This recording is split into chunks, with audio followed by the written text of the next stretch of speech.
C'est le temps de la restauration.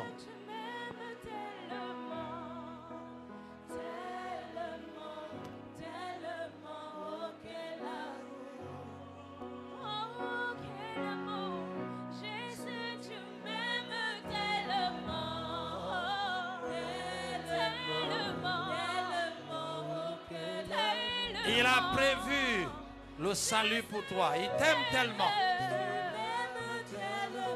Il t'a prévu la guérison, la restauration.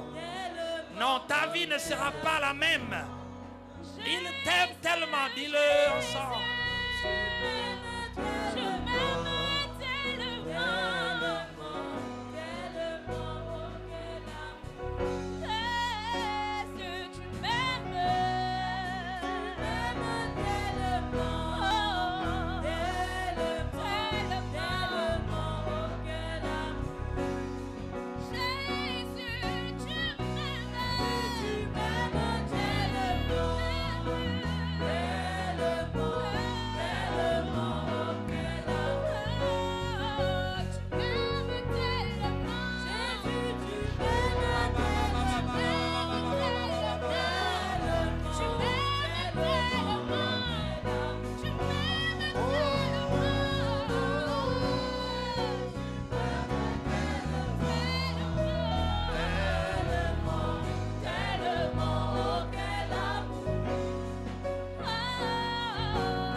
Par son amour, il nous visite aujourd'hui.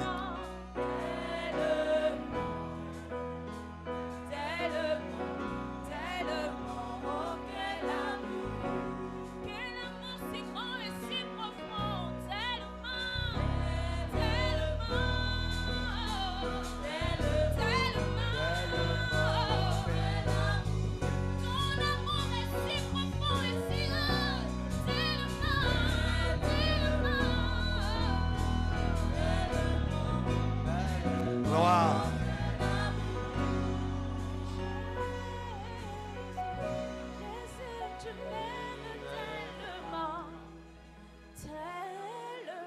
Dieu nous parle aujourd'hui par son Fils.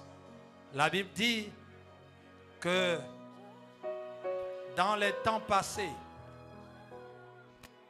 à travers plusieurs personnes et de plusieurs manières, Dieu a parlé aux hommes. Mais dans ces derniers temps, Dieu nous a parlé maintenant par son Fils, qu'il a fait héritier de toutes choses. Ce matin, Dieu nous parle par son Fils. Il répond à notre prière, il répond à nos préoccupations.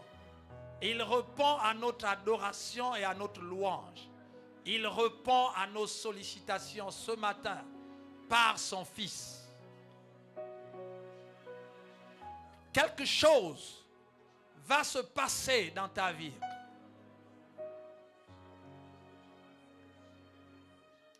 Nous avons la grâce de recevoir au milieu de nous un Fils de Dieu.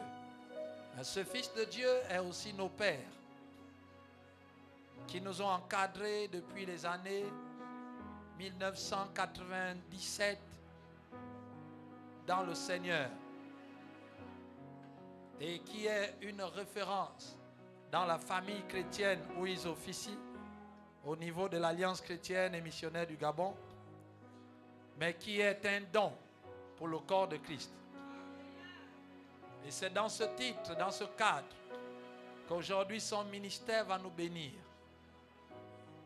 Et nous sommes heureux en tant que fils de les recevoir dans ce lieu, afin d'être bénis à travers eux par le Seigneur. Leur présence est une preuve que Dieu nous aime tellement. Et nous voulons recevoir ici notre Père et révérend pasteur, le pasteur Léonard Corry, sur nos acclamations, s'il vous plaît.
Seigneur,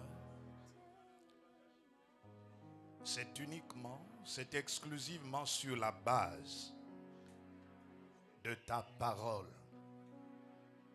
que je me tiens en ce lieu, Seigneur. Quelques années auparavant,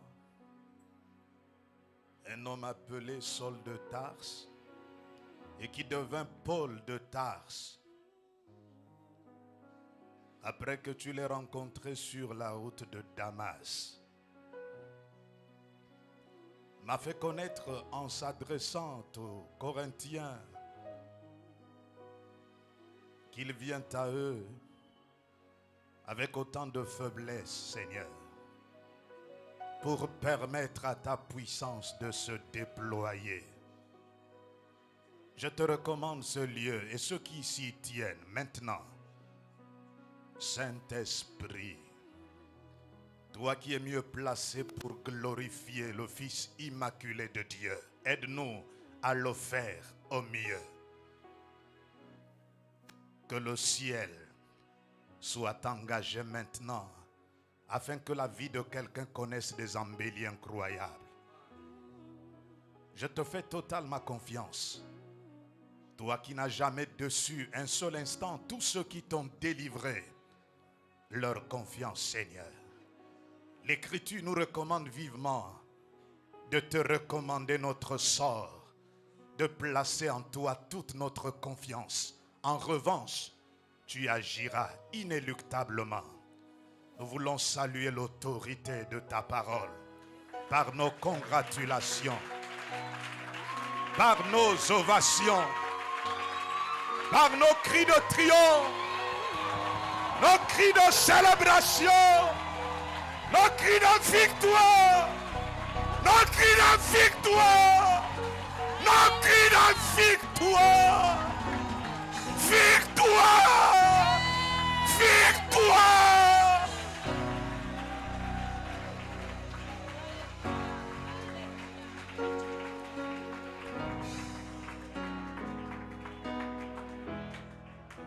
Merci Seigneur.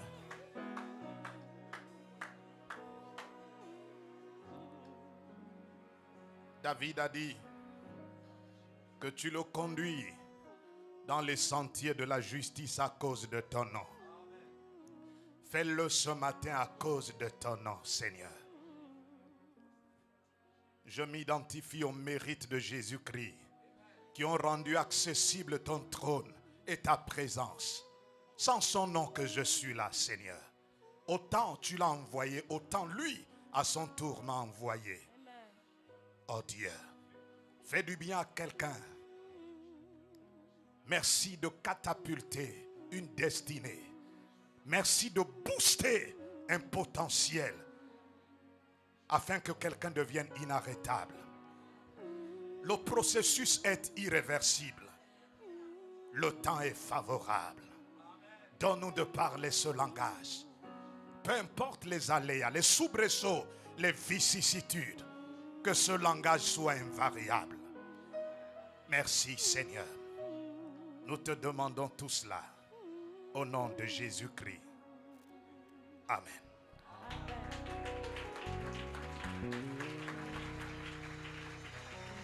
Merci infiniment.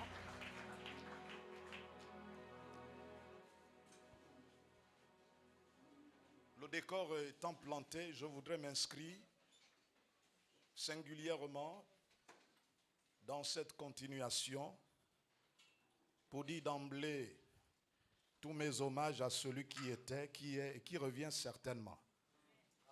Tout ce que la parole de Dieu dit est auréolé de certitude, certitude, certitude, certitude. Même lorsque les temps sont défavorables, le langage de la parole reste et demeure invariable. Peu importe ce que vous et moi pouvons produire comme conception philosophique, scientifique, mais cela ne peut occulter l'autorité de la parole de Dieu. Paul a dit que Dieu soutient tout ce qu'il a créé par sa parole puissante. Et ce qui est intéressant, c'est que c'est Dieu lui-même qui soutient parfaitement son œuvre. Et je puis vous dire que Dieu ne va jamais faillir à la tâche.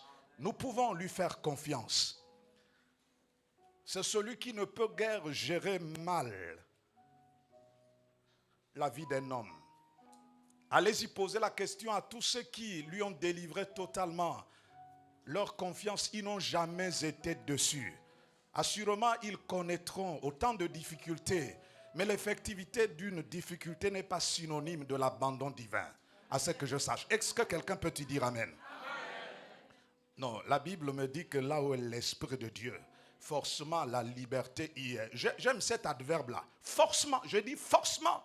La liberté n'a pas d'autre choix que de composer avec celui qui croit en la liberté.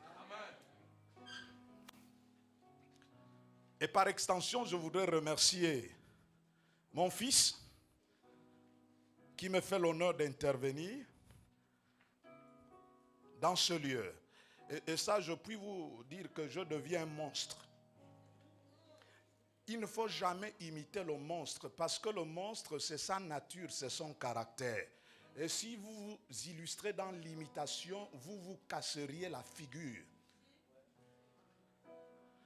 Mais je le dis sur la base de ce qui est écrit. Les 4 êtres vivants qui ont des yeux à l'intérieur et à l'extérieur sont des monstres. Et ce qui est bizarre, c'est que ces monstres-là sont au cœur de la présence de Dieu. Qu'est-ce que Dieu est bizarre? Et c'est au son de la voix de ces monstres que les 24 vieillards n'ont pas d'autre choix que de se prosterner. Et comme si cela n'était pas suffisant, ils vont jusqu'à jeter leur couronne. Donc je suis un monstre. Oh, j'ai cru que quelqu'un devait dire amen. Est-ce que je parle à quelqu'un ce matin? Dis avec moi, yes! Docteur, merci d'avoir chauffé la salle. Et il a chauffé à bloc. Oh, j'aime ça. Dis à quelqu'un, j'aime ça. Même si tu n'aimes pas, tu n'auras pas d'autre choix que d'aimer. Ne fût-ce que pour ce petit temps que tu vas passer en ce lieu. Vous sortez d'un voyage, un très long voyage, qui s'est étendu sur 100 jours. 100 jours de privation et de prière. Et je puis vous dire que inéluctablement le ciel n'a pas d'autre choix que de vous accompagner avec une avalanche d'incidences multiformes. Oh, la vie de quelqu'un va connaître des embellis incroyables. Je le déclare au nom de Jésus. Autant Jésus a donné les clés à Pierre, Pierre s'en est allé. Dieu ne pourra plus jamais se servir de Pierre. Mais il y a le substitut de Pierre. Ce matin, je déclare que les portes qui étaient fermées s'ouvrent ce matin. Au nom de Jésus. Sinon, au son de ma parole. Est-ce que quelqu'un peut y dire amen? Autant Dieu a envoyé Jésus, autant Jésus m'a envoyé. Donc Dieu n'a qu'à s'en prendre à celui qui m'a envoyé. Il a décidé de jeter son dévolu sur moi. Parlant d'un Dieu bizarre. Avec des chantres bizarres. Des musiciens bizarres. Avec un docteur bizarre. À côté de lui, son épouse bizarre. Devant un auditoire bizarre. Je suis engagé à parler bizarrement. Et vous irez chez vous faire un rapport bizarre. Parlant d'un homme bizarre qui est venu vous annoncer un évangile bizarre. Est-ce que quelqu'un peut dire amen? Dis amen.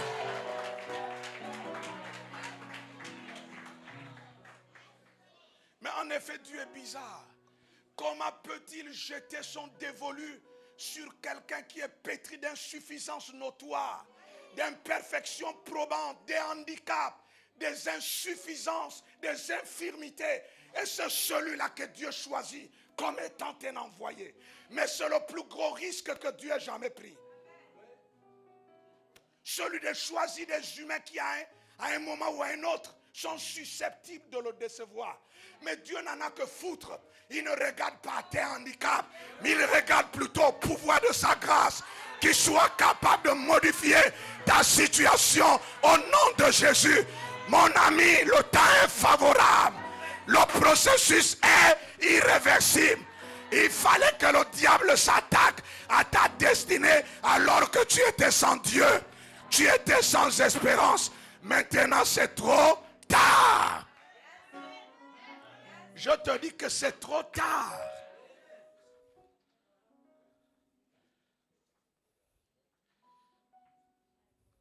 Vos vies connaîtront des embellis. Les Suisses ont dit que tant qu'il y a la vie, il y a de l'espoir. Tant qu'il y a de l'espoir, il y a forcément de la vie. Tu mourras de la mort du Seigneur. Pas de décès prématuré. Mon ami, tu dois voir le grand réveil que Dieu a promis au monde entier qui doit commencer par le Gabon. Les signes sont évidents. Les prémices sont là. Au nom de Jésus, tu ne mourras pas, mais tu vivras et tu raconteras les œuvres de l'Éternel. Quelqu'un d'autre ne sera pas mieux placé pour le faire à ta place. Je le déclare au nom de Jésus. Je te lie à la longévité. Tu vivras longtemps et tu verras l'accomplissement des promesses que Dieu t'a faites.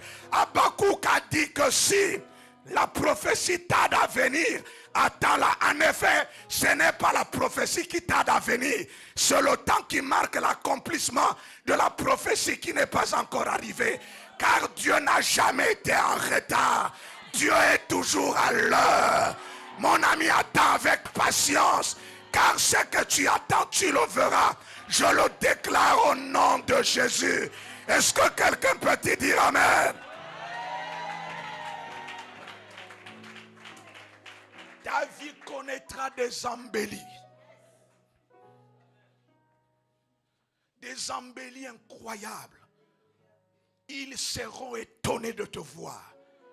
C'est la raison pour laquelle il n'y a pas de retour à l'envoyeur. Laissez le cercle de vos ennemis s'élargir.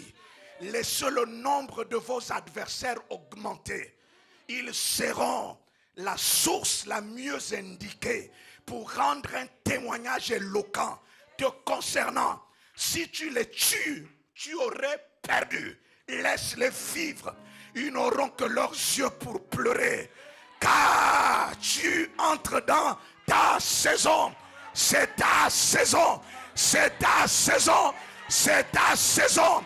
Au nom de Jésus, tes ennemis n'auront pas d'autre choix que de te laisser entrer dans ta saison. Est-ce que quelqu'un peut te dire Amen?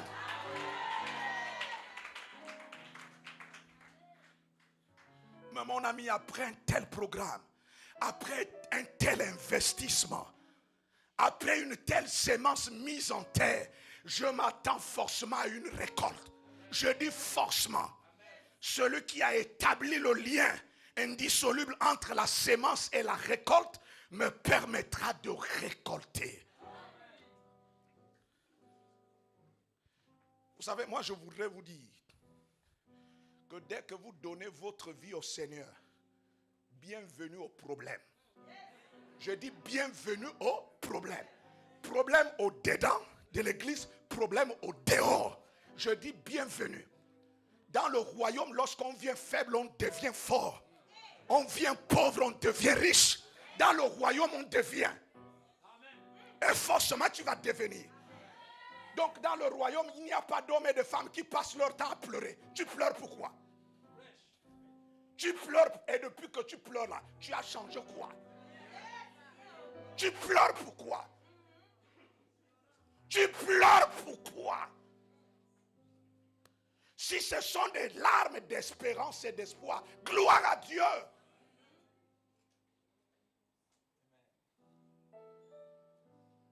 C'est comme si Dieu s'était trompé.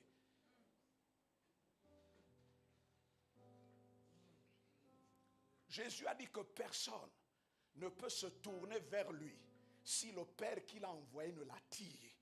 Donc si toi et moi ne sommes pas des intrus, ça veut donc dire qu'il y a quelque chose de fort qui, malgré notre résistance forte, nous a attirés et connectés au royaume. Mais c'est une grâce excellente, mon ami. C'est un don parfait.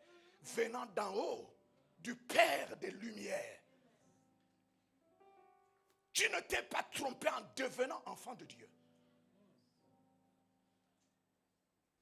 Vous savez, Dieu n'avait qu'un seul fils. L'unique fils. Et il l'a donné.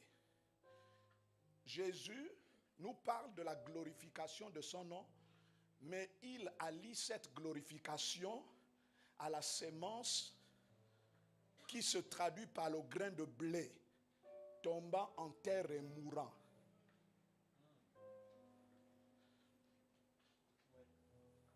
Ça veut donc dire que le grain peut tomber en terre sans mourir.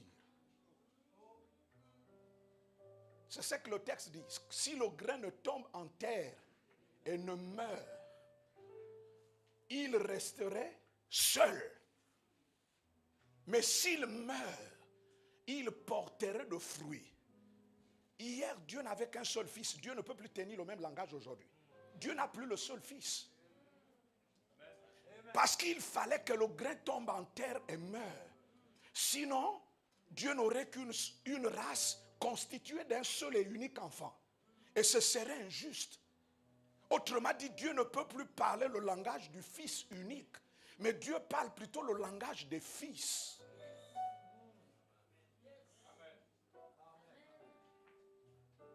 Et cette réalité est rattachée au grain de blé qui tombe en terre et meurt.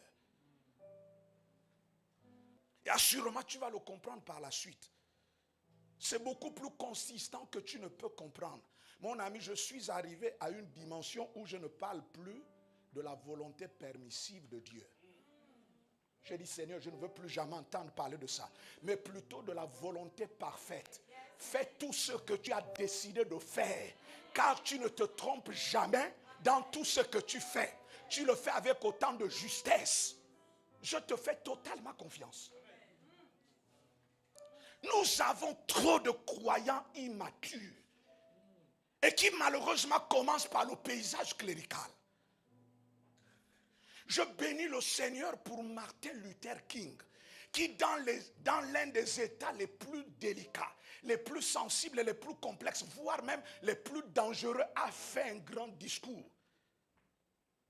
Aux États-Unis, vous vous imaginez, nous avons la lourde responsabilité de désobéir à toutes les lois injustes. Mon ami, tout ce qui porte préjudice à ta foi doit rencontrer ton obéissance. Ta désobéissance, allez, je dis, même si cela vient d'un pasteur. Je te donne cette permission. Même si cela vient d'un pasteur, dès lors que ce que tu dois faire ou ce qui t'est demandé porte préjudice à ta foi, ne permet pas à ta foi de croître, mon ami, oppose la désobéissance. Peu importe ce que ça va te coûter.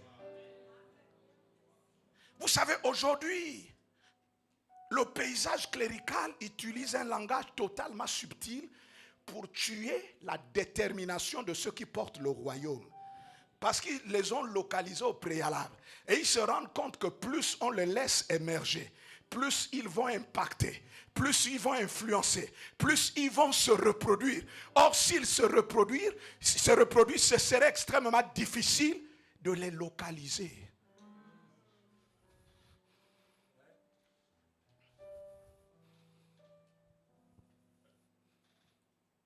Tu as cette lourde responsabilité de désobéir à tout ce qui est injuste. Vous savez, il y a un langage qui me choque au Gabon. On va encore faire comment? Et vous entendez les prédicateurs parler, on va encore faire comment? Il y a toujours quelque chose à faire. Est-ce que quelqu'un peut te dire amen? Et c'est la raison pour laquelle Dieu a jeté son dévolu sur toi. Et ce matin, n'est qu'un petit préalable. Ce matin, je vais parler d'une thématique, à savoir, ne limite jamais Dieu dans la vie. Ne limite jamais Dieu dans la vie. Ne le limite jamais dans ta vie. Peu importe la couleur que cette vie traduit, ne limite jamais Dieu dans ta vie, ne le limite jamais, je t'en supplie. Ne limite jamais Dieu sur la base des circonstances, des situations de la vie.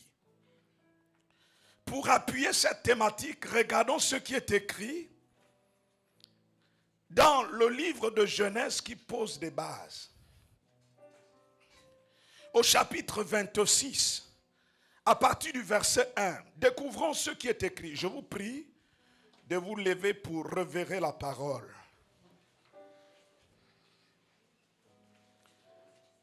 Genèse chapitre 26, à partir du verset 1. Il y eut une famine dans le pays outre la première famine qui eut lieu du temps d'Abraham, et Isaac alla vers Abimelech, roi des Philistins, à Guérar. L'Éternel lui apparut et dit, ne descends pas en Égypte, demeure dans le pays que je te dirai.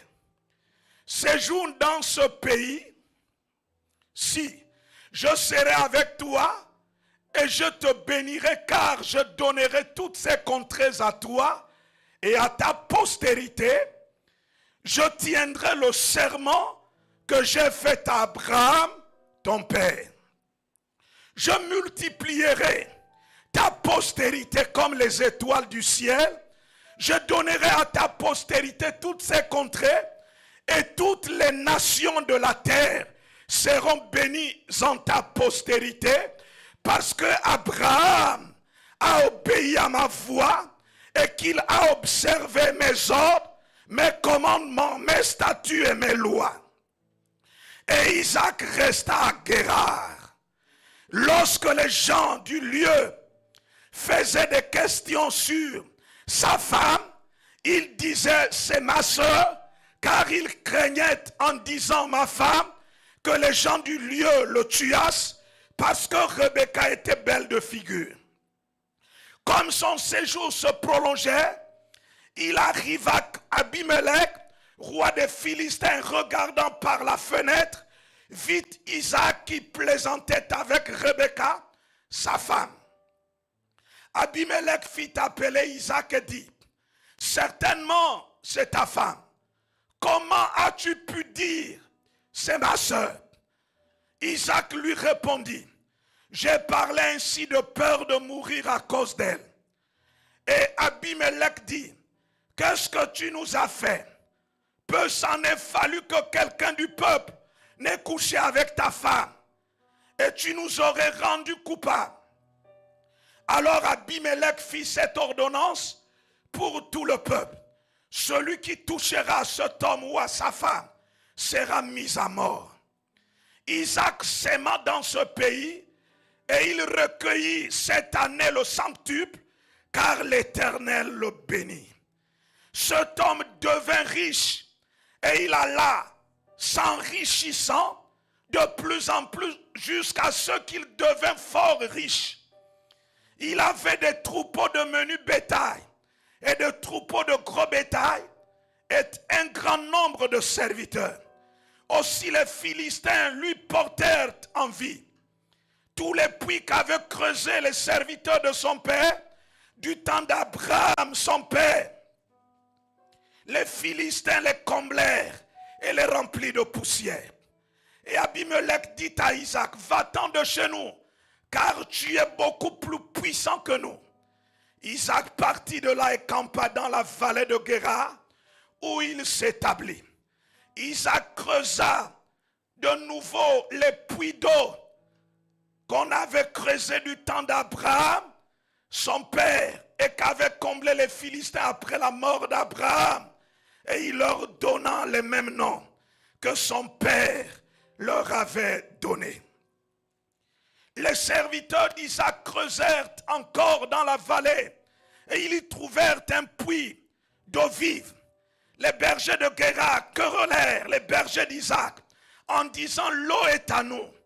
Et il donna au puits le nom d'Ézek, parce qu'ils s'étaient disputés avec lui. Ses serviteurs creusèrent un autre puits au sujet duquel on chercha aussi une querelle, et il appela Sitna. Il se transporta de là et creusa un autre puits pour lequel on ne chercha pas querelle, et il l'appela Rehoboth. Car, dit-il, l'Éternel nous a mis maintenant au large et nous prospérerons. Est-ce que nous pouvons acclamer la parole? Est-ce que nous pouvons célébrer cette parole? Oh mon ami, elle va s'accomplir au nom de Jésus. Est-ce que quelqu'un peut y dire amen? Veuillez vous rasseoir. Ne limitons pas Dieu à cause des circonstances de la vie. Ne le limitons pas à cause des déceptions, des trahisons dont nous avons été l'objet. Ne le limitons pas parce que dans notre espace administratif et ministériel, nous n'avons guère quelqu'un qui puisse considérer nos compétences et nous récompenser à juste titre et à juste valeur. Ne limitons pas le Seigneur, mais bénissons-le plutôt pour tout ce par quoi nous passons. Oh mon ami, le désir ardent de Dieu, ce n'est pas celui de te placer là-haut, mais plutôt te maintenir le plus longtemps possible. Et cela passe inéluctablement par le respect scrupuleux des étapes. Dieu ne brûlera jamais les étapes. Si dans le calendrier de Dieu, il a planifié une série de souffrances, mon ami, toi et moi, armons-nous de la pensée de souffrir. Car nous sommes dans la dimension préparatoire pour que nous soyons placés là-haut et y rester le plus longtemps possible. Pourquoi les gens tombent-ils violemment du piédestal? Parce qu'au préalable, ils n'ont pas été préparés.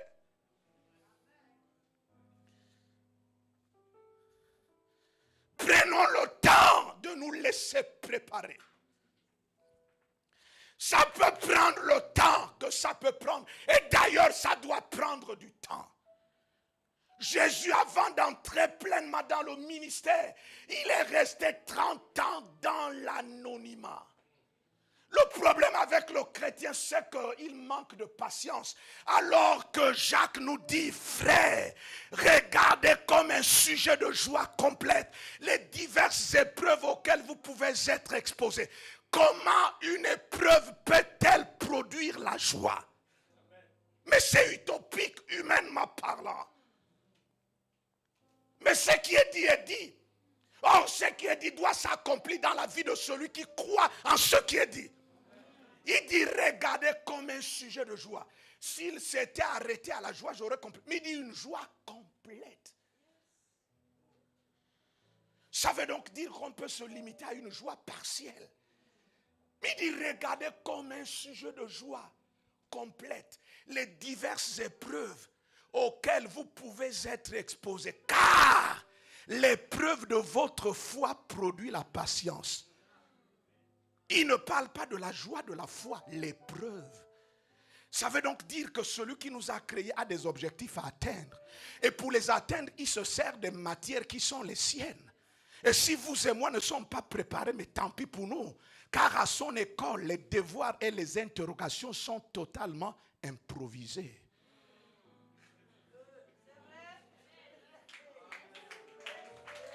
C'est la raison pour laquelle chacun doit bâtir son alliance avec l'autorité de la parole. Mon ami, si toi et moi ne sommes pas attachés à la parole, nous coulerions, nous sombrerions. Dieu se sert de sa parole puissante pour soutenir ce qu'il a créé. Il ne se sert pas du clergé, il ne se sert pas de l'église, mais il se sert plutôt de sa parole puissante.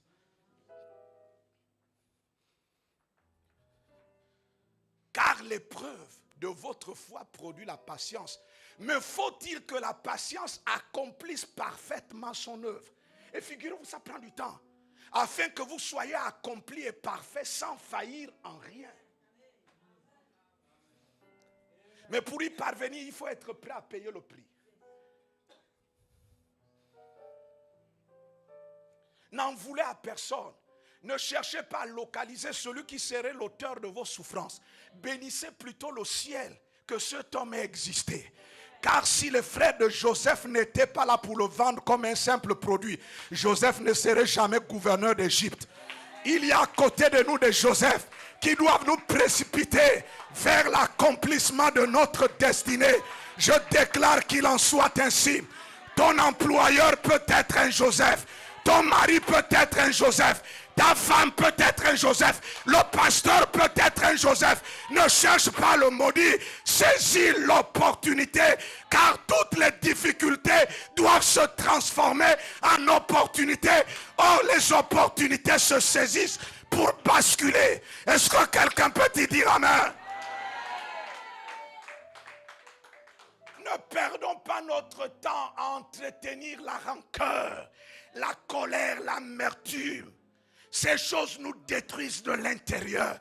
Mais gloire soit rendue à Paul qui nous donne un mot de passe. C'est un véritable antidote. Si l'homme extérieur se détruit, quant à l'homme intérieur, il se renouvelle. En toi, Dieu a placé le mécanisme qui est susceptible de broyer tout ce qui t'empêche d'avancer. Je déclare au nom de Jésus que tu sois détaché de la terre pour te hisser au plus haut des cieux, car tu es d'en haut et non d'en bas. Est-ce que quelqu'un peut te dire amen? L'apôtre Paul déclare que si la tente sous laquelle nous sommes se détruit, nous avons auprès de Dieu une cité dont les fondements ont été jetés par le plus grand architecte que j'ai jamais connu. Et son nom est l'Éternel des armées. Est-ce que quelqu'un peut te dire amen? Écoutez-moi, je ne suis pas venu fabriquer une race de poltrons, une race de lâches, mais plutôt des triomphateurs, des vainqueurs, des hommes qui pour rien au monde ne peuvent reculer. Ils ont été programmés pour avancer au nom de Jésus, parce qu'ils ont la matière, ils ont le truc. Mon ami, quand tu as le truc, tu as le truc. Quand tu as le truc, tu as le truc. Quand tu as le truc, tu as le truc. Quand tu as le truc, tu as le truc.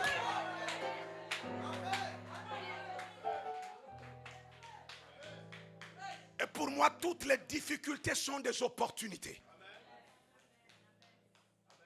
Car Dieu fait travailler au même moment toutes choses pour le bonheur de ceux qu'il aime. Vraiment, Dieu est bizarre.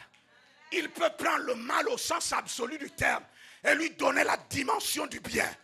Et cela pour ton bonheur. C'est le grand chimiste que j'ai jamais connu. L'homme de Galilée. C'est mon ami. C'est mon allié. C'est le plus grand confident que j'ai jamais connu. Celui qui ne trahit jamais ses amis. Celui qui considère leurs manquements. Et qui dit qu'autant ces hommes ne t'ont pas condamné, autant je ne puis te condamner, même si j'ai le pouvoir de le faire. L'église est faible. Elle est devenue le prototype du pays. Avec la corruption à outrance. Pour garder la position avantageuse. Perdant de façon indigne sa dignité. Les hommes font maintenant allégeance à d'autres hommes pour être hissés quelque part. Mais c'est pour un temps, mon ami. Ce n'est pas indéfiniment. Alors que la bénédiction que Dieu rattache à ta vie ne peut être accompagnée du moindre chagrin. C'est la raison pour laquelle il faut attendre le temps qu'il a fixé. Salomon a dit, il y a un temps pour toutes choses. Il y a un temps pour être l'objet de moquerie. Mais il y a aussi un temps pour se réjouir de la moquerie. Et je déclare que ce temps soit arrivé. Au nom de Jésus-Christ. Est-ce que quelqu'un peut y dire amen?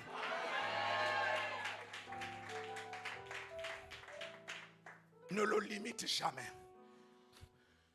Je n'en ai que foutre que tu sois divorcé.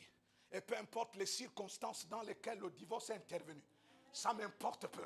Ce que je sais, c'est que celui qui m'a appelé capable de modifier ta situation malgré le divorce. D'abord, le divorce n'est pas une fin en soi. La perte d'un emploi n'est pas une fin en soi. La fin en soi, c'est lorsqu'on perd la présence de Dieu. C'est la fin en soi. Être dans une église ou ne pas être dans une église n'est pas une fin en soi. La fin en soi, c'est lorsque la relation avec Dieu devient conflictuelle. C'est ça la tragédie. Mais aussi longtemps que tu auras pour allier Dieu, peu importe ce que les hommes dégagent comme interprétation, cela t'importe peu. Reste sur la trajectoire et attends le temps que Dieu a fixé. Dieu ne s'est jamais trompé en te recommandant d'attendre. Attends. C'est une question de temps. Vous savez, beaucoup d'entre nous ont brisé leur bénédiction parce qu'ils ont manqué de patience. Mon ami, qu'est-ce que c'est le temps? Dieu est capable de prolonger ton existence pour que tu puisses savourer l'accomplissement de toutes les promesses qu'il a faites. Et d'ailleurs, tu vivras longtemps pour vivre ce qu'il t'a promis. Je le déclare au nom de Jésus. Vous savez, il y a des hommes et des femmes avec qui la mort a rendez-vous. Mais quand elle arrive, elle se rend compte que ces hommes et ces femmes ont encore des choses à réaliser. La mort est obligée d'aller ailleurs. Je déclare qu'il en soit ainsi. Au nom de Jésus, généralement ceux qui ont des rêves vivent longtemps. Ils vivent longtemps parce que le ciel sait qu'ils sont utiles sur la terre. Ils n'occupent pas la partie de la terre pour rien, mais ils sont productifs. Et Dieu est certainement le mieux placé pour nous aider à bâtir une vie qui soit dans la dimension de la multiplication exponentielle.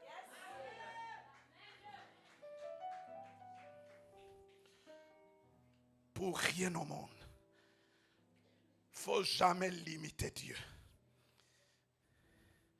À cause de tes limites, je suis venu t'aider à douter de tes doutes.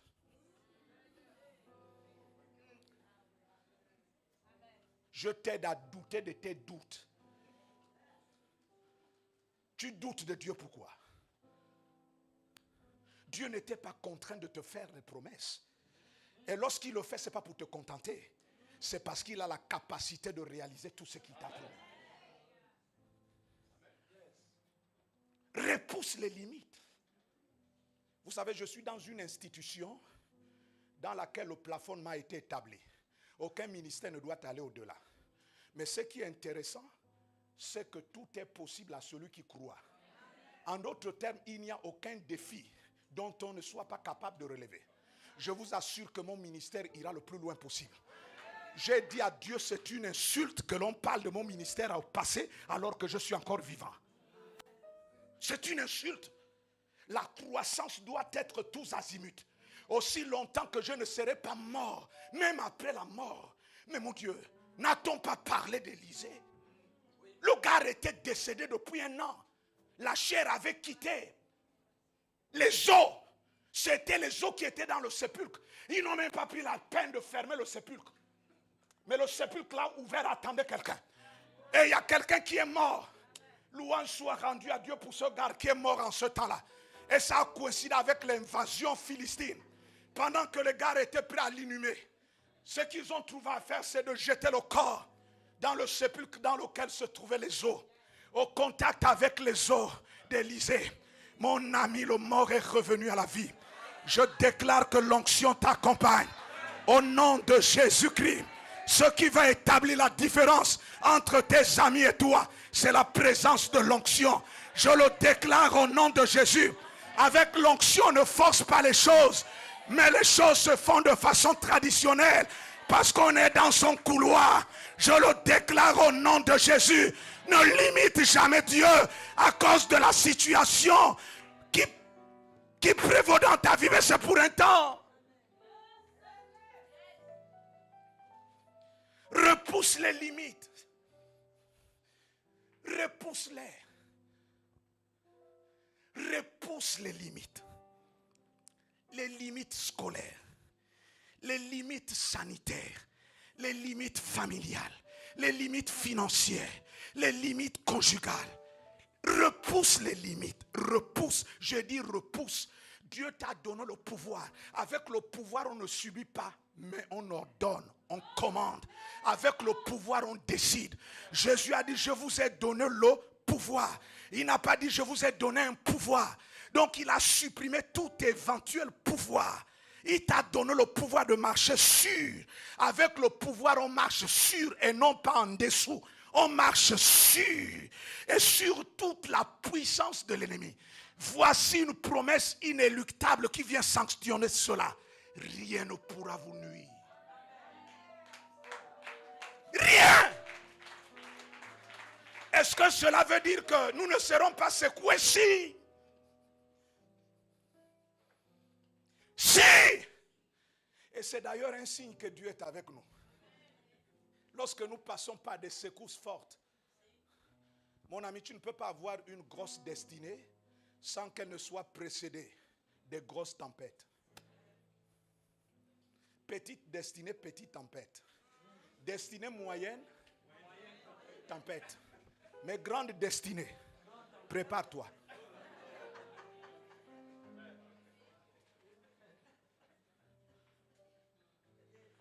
Jésus a dit à ses disciples, allons de l'autre bord. Il a dit, allons de l'autre bord.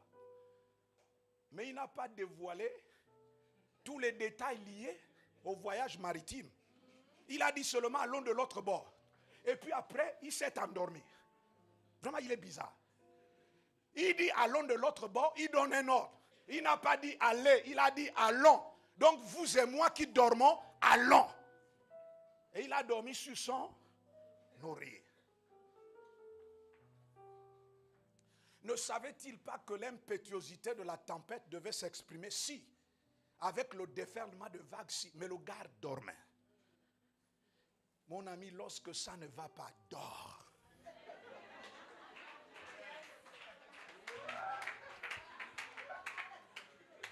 Lorsque ton mari ne te comprend pas, dors.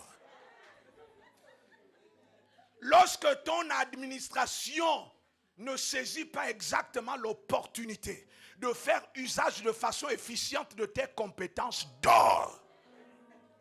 Lorsque dans l'église tu es laissé pour compte, dors.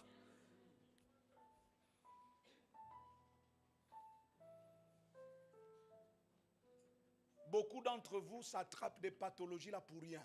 La tension qui monte, qui descend. Mais c'est ridicule. Dors! Jésus dormait.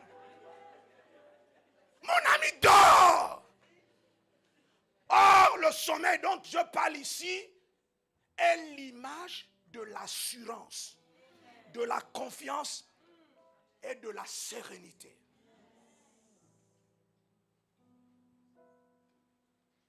Et c'est à cette dimension que j'en suis parvenu. J'aurais fait un AVC. Je serais dépressif aujourd'hui.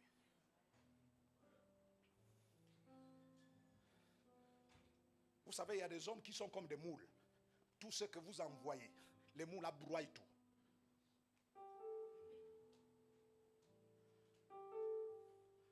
Là, on m'a balancé dans un espace d'une étroitesse incroyable. Les gars ont cru que je ferais la dépression là-bas. Je n'ai jamais vu un espace comme ça. Mais ça, généralement, ça c'est pour ceux qui sortent de l'école, qui n'ont jamais fait de preuves, on les balance là-bas. Mais un homme de ce calibre-là, on le balance là-bas. Mais ce qui est intéressant, mais Dieu est bon. Mon ami, la volonté parfaite de Dieu est dans ce que tu négliges. Ce que tout le monde dit que Dieu n'est pas là. Je te dis que Dieu est là-dedans. Dieu est là-dedans. Dieu est là-dedans. Dieu est là-dedans. Le plus important, c'est de localiser la volonté parfaite de Dieu et y répondre par l'obéissance et l'humilité. Est-ce que quelqu'un peut te dire amen?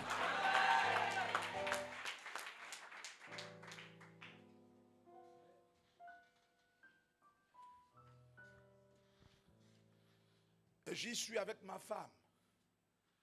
Maintenant, la question dont ils se posent, vraiment ils sont ridicules. La question dont il se pose, c'est celle de se demander, est-ce que réellement il est joyeux ou il fait semblant d'être joyeux? Mais c'est ridicule. C'est vraiment ridicule. Donc vous allez laisser le temps s'arrêter pour vous poser la question unique selon laquelle est-ce que réellement il est joyeux ou il fait semblant d'être joyeux. Oh, il y a des gens qui vont faire des crises.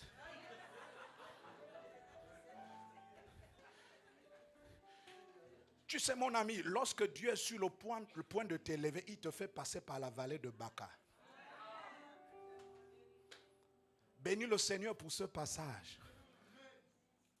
Il va te récompenser à la hauteur de ce que tu aurais subi. Je déclare qu'il en soit ainsi au nom de Jésus. Est-ce que quelqu'un peut te dire amen? Amenez-moi une chaise.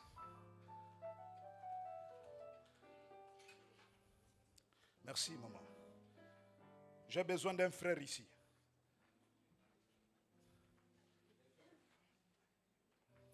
Merci, mon frère. Merci parce que tu as alimenté mon esprit par la louange.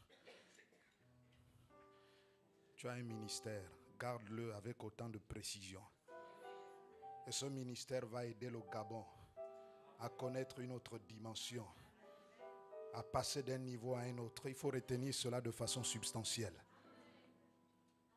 Généralement, lorsqu'on investit quelqu'un, ce scénario est organisé par celui qui est hiérarchiquement plus élevé que celui dont on doit installer ou le promu. Donc il y a une hiérarchisation. Et regardez le scénario, arrêtez-nous un instant. Lorsqu'on le fait, celui qui investit le promu fait une déclaration selon laquelle, en vertu des pouvoirs qui me sont conférés, je t'installe dans ton fauteuil et puis on dévoile le statut. Mais ce n'est pas exactement ce qui s'est passé lorsque Dieu nous a investis. Dieu ne dit pas en vertu, parce que lui-même est le pouvoir absolu. Dieu fait seulement le transfert. La connexion est établie. Et Dieu nous renvoie à l'exercice de nos fonctions. En d'autres termes, nous devons régner en lieu et place de Dieu.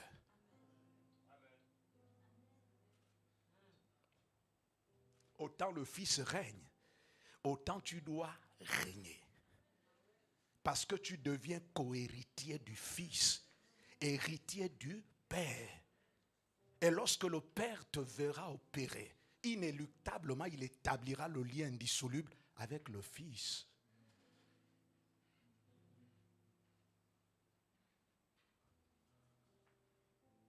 Et Paul nous dit que béni soit Dieu, le Père de notre Seigneur Jésus-Christ, qui nous a bénis de toutes sortes de bénédictions spirituelles dans les lieux célestes.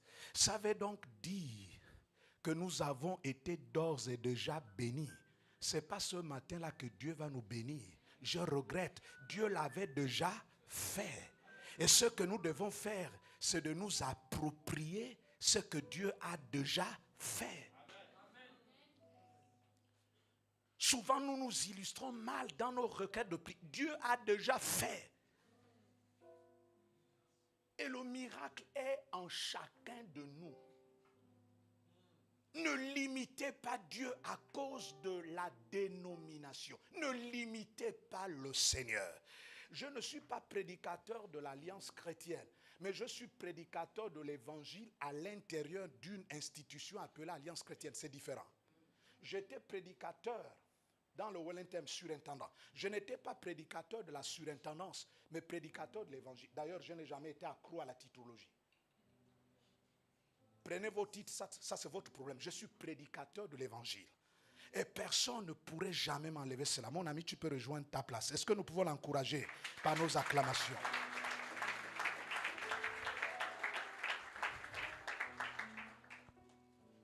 Donc, il faut faire bouger tout autour de nous. Faisons bouger tout autour de nous.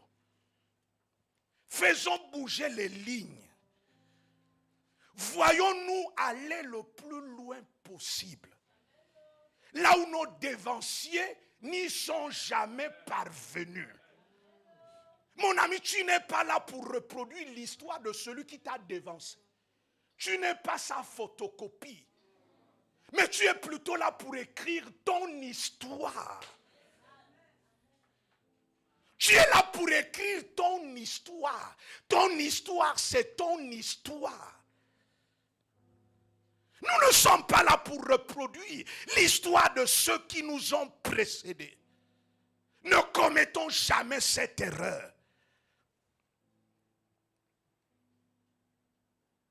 Ne limitons jamais Dieu dans nos vies. Faisons bouger les lignes. Faisons toutes sortes de percées. Mon ami, toute phrase commence toujours par une lettre majuscule et se termine par un point.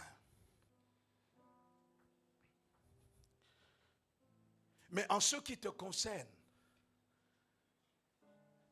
tu ne dois pas subir le sort subi par tes parents qui t'ont précédé et qui sont décédés d'une pathologie qui a été identifiée.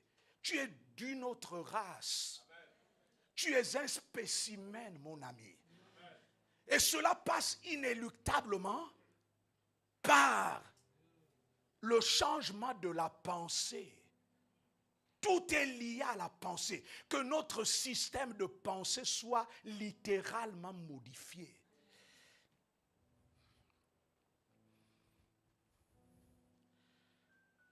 Et je puis te dire qu'aucun espace ne peut te contenir. Aucun espace ne peut te contenir. Salomon a dit, Seigneur, quelle maison vais-je te construire? Toi dont les cieux et les cieux ne peuvent contenir. Parce que tu es infiniment grand. Mais mon Dieu, ce Dieu dont Salomon a parlé est en toi. Ton corps est devenu la résidence de la présence de ce Dieu. Ça veut donc dire que tout lieu ou tout espace ou tout environnement dans lequel tu te trouves ne peut te contenir. Rien ne doit te contenir. Mon ami, tu portes un grand Dieu, il est en toi.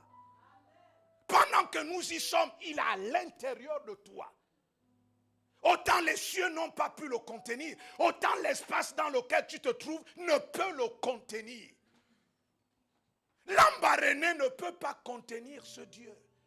Et vous savez, on nous a jetés hors de la ville. C'est presque un espace rural. Donc pour aller au temple, il faut battre la latérite sur 2 km aller, 2 km retour. Mon Dieu. Mais c'est là où Dieu va faire des choses extraordinaires. Je puis te dire que Dieu n'aime pas ce qui est grand. Dieu aime plutôt ce qui est petit pour lui donner le caractère de la grandeur. Parce que ce qui est grand rivalise avec Dieu. Dieu aime toujours ce qui est petit. De manière à ce que celui qui va vivre la grandeur de Dieu reste dans la condition de reconnaissance, de simplicité et d'humilité. Pour dire que si ce qui était petit est devenu grand, c'est à cause de ce grand Dieu qui a fait de ce qui est petit grand.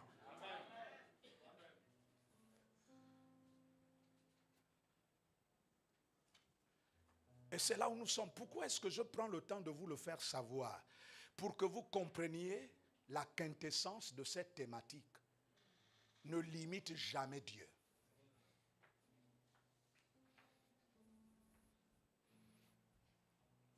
Ne limite jamais Dieu. Je sais que tu passes par des temps difficiles.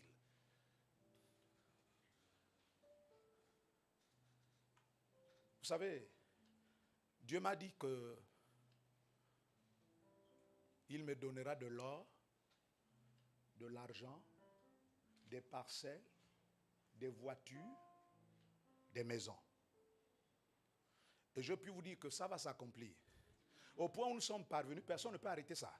Vous savez, il y a des projets que Dieu a construits, que vous le vouliez, que vous ne le vouliez pas, ça va se réaliser. Les gens ont tout fait pour empêcher que le plan du salut se réalise. Le plan s'est accompli. Ça ne dépend pas de toi, mon ami. Tu peux multiplier les paroles incantatoires. Tu ne pourrais jamais arrêter ça. Et d'ailleurs, même le rire de Sarah n'a pas modifié le plan de Dieu par rapport à l'enfantement d'Isaac. Sarah rit. Mais le gars a mangé, il s'est rassasié.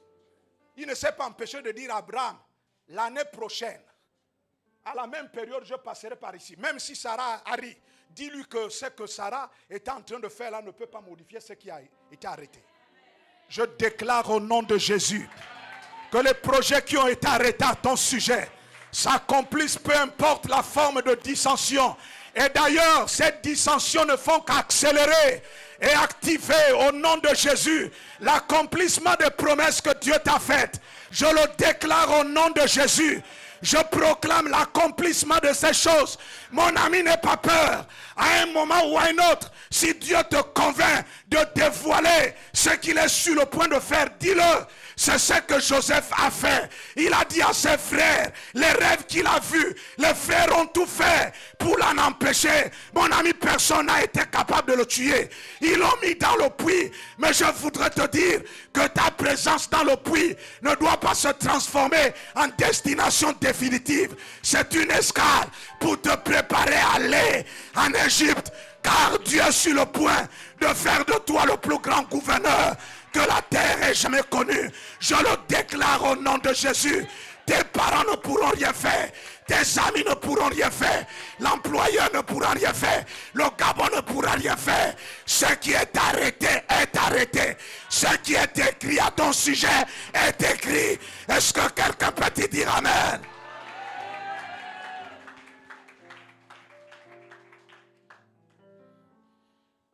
Et c'est ce que Isaac a vécu.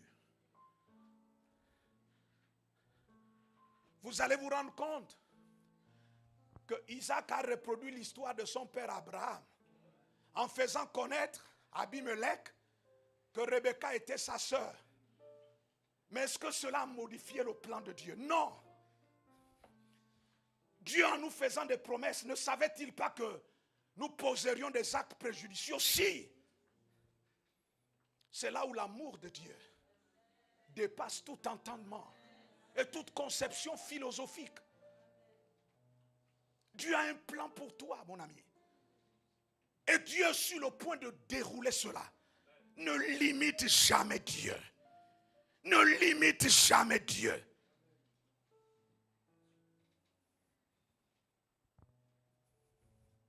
Et Jésus est en train de dormir. Pendant que les disciples se battaient avec les eaux. Et en physique, on nous dit que dès lors qu'une barque, un bateau ou un navire commence à prendre de l'eau, assurément il va chavirer. Mais n'oublions pas que Jésus a dit allons de l'autre bord. Ce commandement était suffisant pour soutenir la barque. Assurément, pendant les 100 jours, Dieu t'a donné une parole. Et c'est sur cette parole que tu dois t'appuyer. Peu importe ce qui va arriver, appuie-toi sur la parole. Fais confiance en la parole. Et permets à la parole de se réaliser.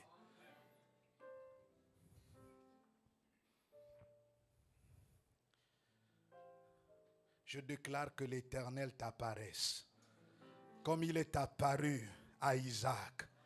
C'est le temps des apparitions, le temps de révélation, le temps de rencontre avec l'Éternel.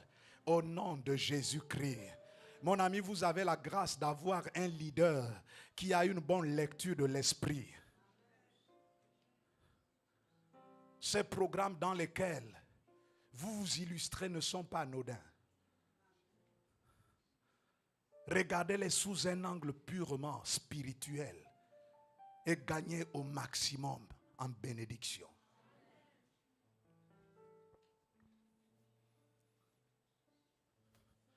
Vous savez, je puis vous le dire qu'au Gabon, vous avez beaucoup plus de faux prédicateurs que de vrais.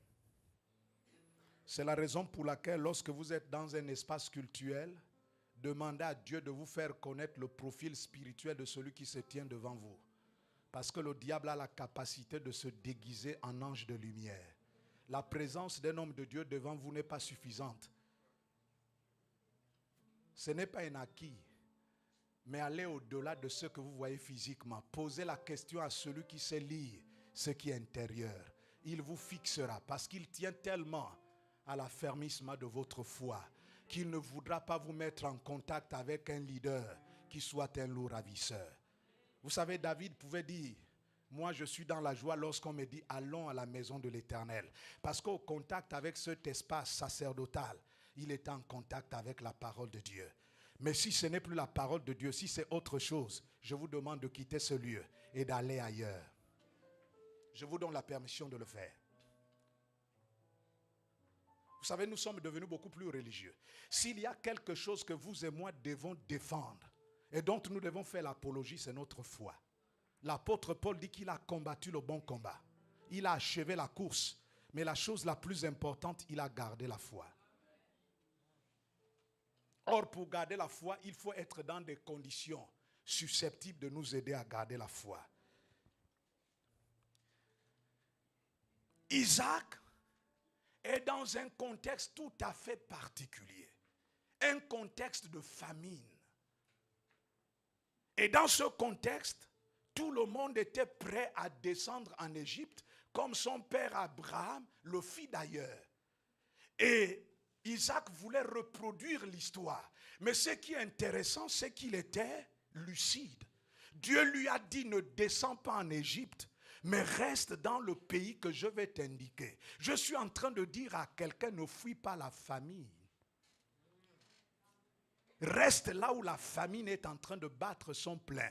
Parce que Dieu a décidé de t'élever malgré la famine. Dieu est au-dessus de la crise.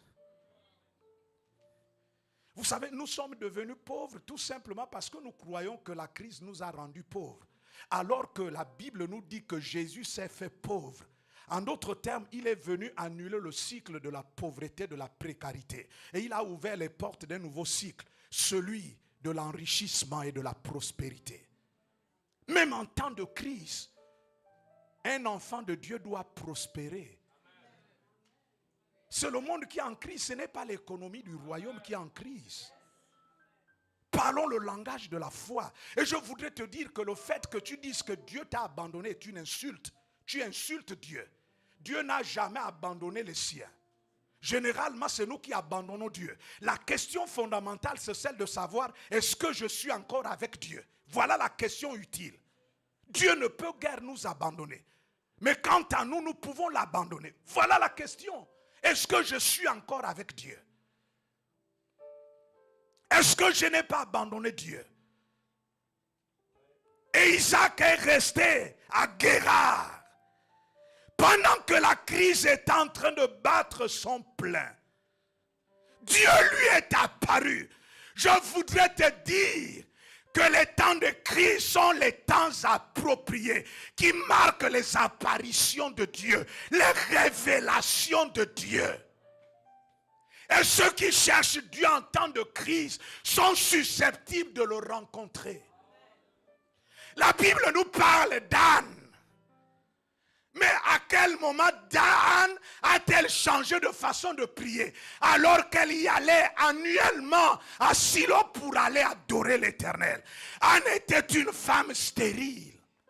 Et comme si cela n'était pas suffisant, son époux Elkana avait pris une femme qui enfantait régulièrement.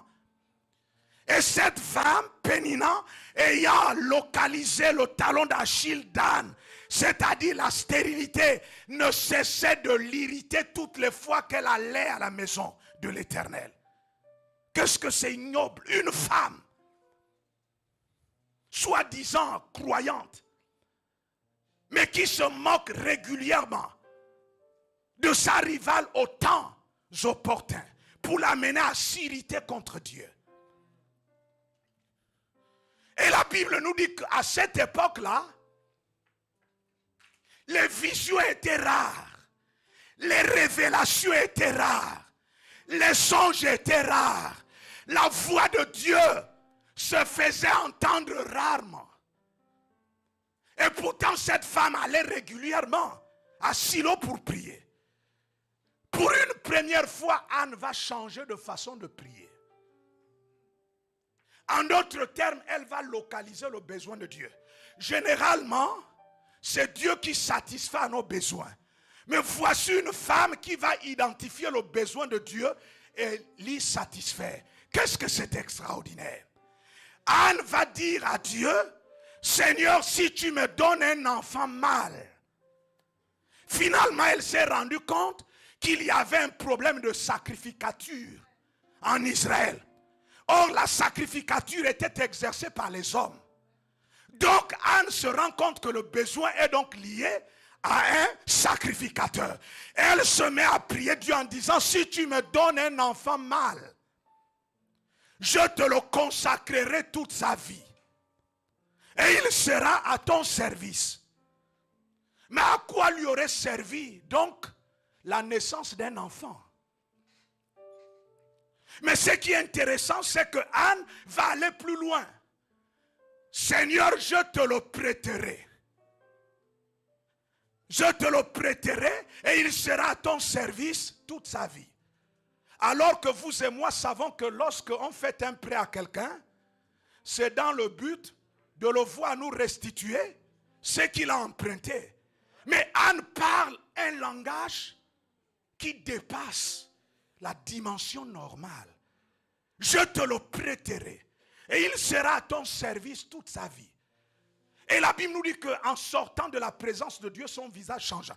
En d'autres termes, Anne avait localisé le besoin de Dieu. Autrement dit, elle a touché le cœur du Seigneur. Et lorsqu'elle rentrait à la maison, son visage n'était plus le même. Son mari Elkana va vers elle et elle va concevoir. Mais regardez la suite. Un an après le sévrage de l'enfant, elle vient avec le petit Samuel au temple et dit à Élie que voici le petit pour lequel je priais. Alors que tu croyais que j'étais plein de vin, ce n'était pas le vin, c'était l'excès du chagrin. Je priais pour ce petit que je suis venu prêter à Dieu et il restera toute sa vie prêté à Dieu. Et Dieu se rend compte que là, il y a un problème. Autant cette femme a réglé mon problème, autant je dois régler le sien. Parce que cet enfant ne peut pas être un prêt pour moi. Et d'ailleurs, Dieu n'est redevable à personne. Donc, Dieu a compris qu'il fallait procéder au remplacement.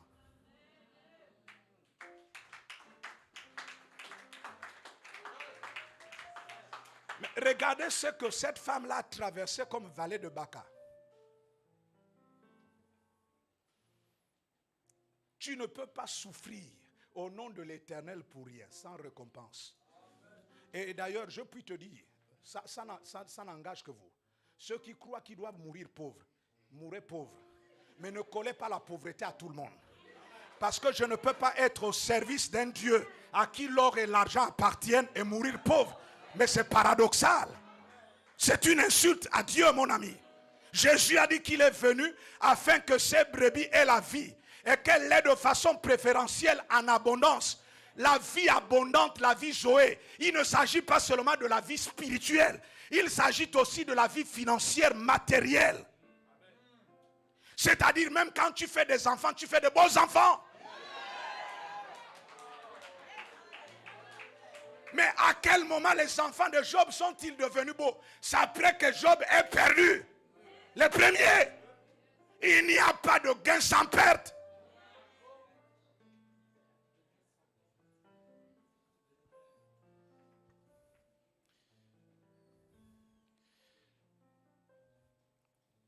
Et Isaac est resté à Guérar, au cœur de la famine. Mon ami, ne fuis pas les problèmes, il faut les résoudre. Affronte les problèmes. Ne tourne pas le dos aux problèmes, affronte-les. Tu as la matière qui te permet de triompher des problèmes. Tu as été programmé pour cela. Tu es plus que vainqueur. Dieu ne te pose pas la question comment vas-tu t'y prendre. Mais il a fait une déclaration. Et cette déclaration est accompagnée de vagues qui vont déferler et emporter tout à son passage. Est-ce que quelqu'un peut te dire amen? Est-ce que je m'adresse à quelqu'un? Dis accélère. Lève-toi un instant, lève-toi un instant. Dis accélère. Dis accélère. Dis accélère. Est-ce que quelqu'un peut te dire amen?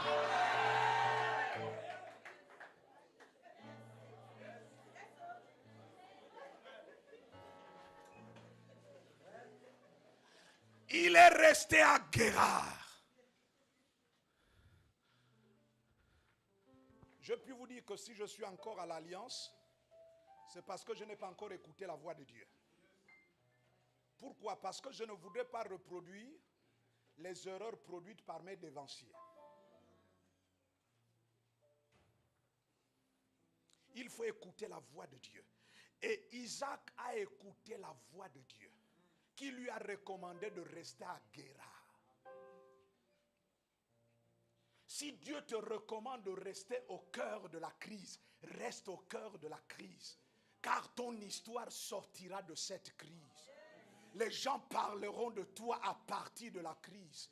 Comment a-t-il fait pour sortir de là? Alors que généralement, les gens sombrent. Mais quant à toi, tu n'es pas fait pour sombrer. Amen. Isaac est resté à Guérard. Vous savez, à un moment ou à un autre, on peut douter. Et d'ailleurs, Abraham a douté. Il a vu le temps passer, son corps vieillir. Et Dieu lui est apparu au chapitre 15 de Genèse. Nous n'allons pas faire la lecture. Pendant que Abraham était sous la tente, Dieu lui a dit à Abraham, ne crains rien, je suis ton bouclier, car ta récompense sera grande. Et donc Abraham saisit l'opportunité pour dire, Dieu, je ne suis pas intéressé par ton introduction, mais je puis te dire que j'ai déjà conclu. Mon héritier, c'est Eliezer là. Tu sais que ce n'est pas quelqu'un qui est sorti de mes entrailles. Tu m'en as fait la promesse, mais là je suis en train de m'en aller par le chemin par lequel tous les hommes partent. Mais je te préviens déjà que je vais l'établir comme héritier. Maintenant, tout ce que tu as dit là, tu te débrouilles. Ils ont tellement parlé, Dieu a compris que s'il continue à parler à Abraham sous la tente, cette montagne va accoucher d'une souris. Il a dit à Abraham, sors un instant. Sors un instant de la tente. Je suis en train de dire à quelqu'un que la tente limite ta vision. La tente t'accroche au sol. La tente ne peut pas favoriser l'élévation de ton niveau de compréhension. La tente réduit de façon drastique ta perspicacité, ta clairvoyance. La tente. Et Dieu lui demande de sortir de la tente et de regarder dans la direction du ciel. La Bible nous dit qu'Abraham crut et cela lui fut imputé à justice. Il est hors de question de regarder dans la direction du ciel et sans recevoir une direction venant de Dieu. C'est impossible. Et la vie de ce grand patriarche changea. Sors de ta tente intellectuelle. Sors de la tente conjugale. Sors de la tente financière et regarde dans la direction du ciel, d'où te viendra le secours divers. Sors de la tente. Cesse de réfléchir comme un homme normal.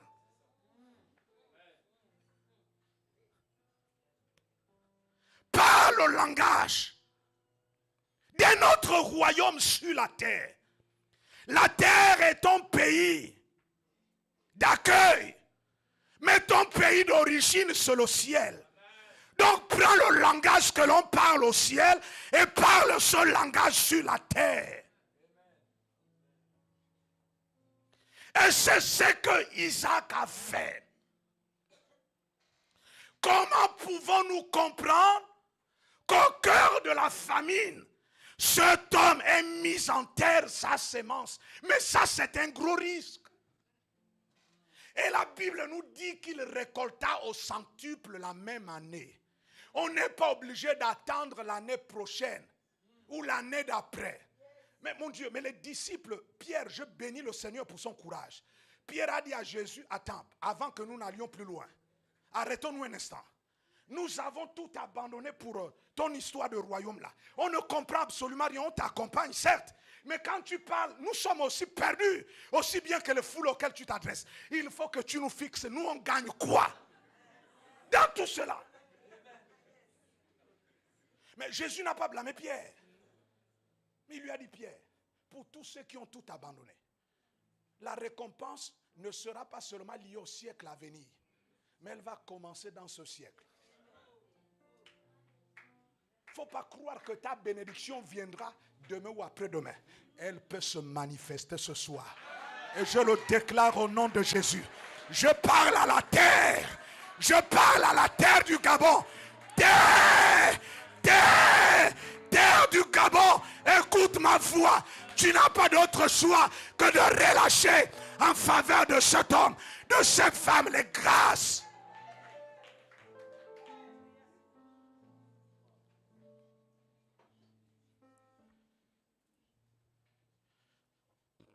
Il a sémé.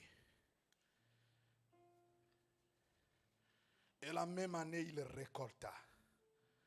Mon ami, le ciel n'entend pas le langage des murmures, ni celui des incertitudes, encore moins celui des larmes, mais il entend plutôt le langage de la foi.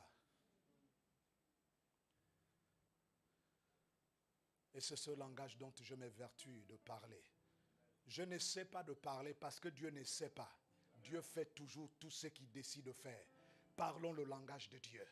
Même si nous sommes limités, finis et mortels.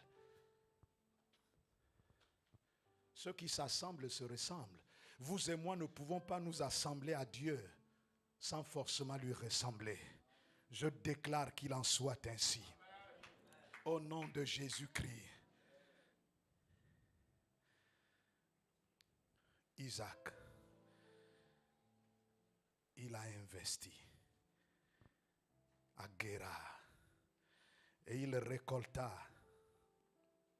au centuple. Je suis venu te dire, sois un signe. Un signe n'est pas seulement un miracle, mais aussi un phénomène remarquable. Une manifestation de la présence de Dieu. Une chose inhabituelle qui modifie le cours logique de la nature. Sois un phénomène.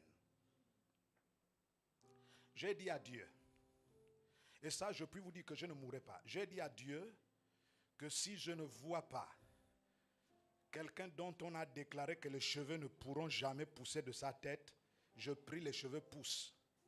Le nez qui est bousillé, je prie ça pousse. Les oreilles coupées, je prie ça pousse. Les organes, je prie ça pousse. Les mains, les pieds. Aussi longtemps que je n'aurai pas vu cela, je ne mourrai pas. Pourquoi? Parce que Jésus a dit en vérité, je vous le dis, celui qui croit en moi fera les œuvres que j'ai faites et il en fera des plus grandes. Là, il ne s'agit pas d'une vie parfaite, il s'agit des œuvres. Ça veut donc dire que l'Esprit veille sur cette parole pour qu'elle s'accomplisse dans la vie de celui qui est entré dans le degré de révélation. Et d'ailleurs, je meurs pour aller où? Parce que la mort, logiquement, c'est pour ceux qui ont travaillé, ils sont fatigués. Ils vont se reposer de leurs œuvres. Mais je n'ai encore rien fait. Je vais là-bas faire quoi?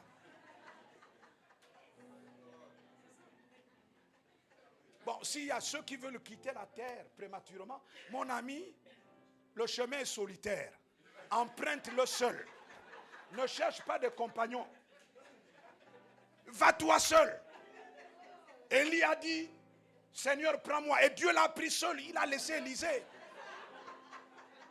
Il ne faut pas amener Élisée avec toi. Parce qu'Élisée a encore quelque chose à faire sur la terre. Est-ce que quelqu'un peut te dire Amen? Dis avec moi Amen. Dis Amen. Dis Amen. La création attend avec un ardent désir ta révélation.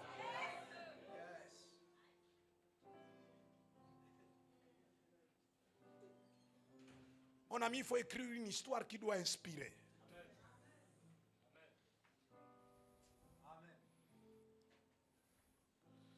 Mais on a déjà vu Dieu faire des miracles. Non, il faut que Dieu fasse des choses dont l'oreille n'a jamais entendu, dont l'œil n'a jamais vu, et qui ne sont point montées au cœur de l'homme.